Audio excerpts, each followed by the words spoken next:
إذا زلزلت الأرض زلزالها وأخرجت الأرض أثقالها وقال الإنسان ما لها يومئذ تحدث أخبارها بأن ربك أوحى لها يومئذ يصدر الناس أشتاتا ليروا أعمالهم فمن يعمل مثقال ذرة خيرا يره ومن يعمل مثقال ذرة شرا يره.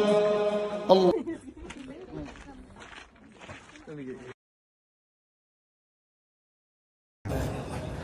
إذا زلزلت الأرض زلزالها وأخرجت الأرض أثقالها وقال الإنسان ما لها يومئذ تحدث أخبارها بأن ربك أوحى لها يومئذ يصدر الناس أشتاتا ليروا أعمالهم فمن يعمل مثقال ذرة خيرا يره ومن يعمل مثقال ذرة شرا يره.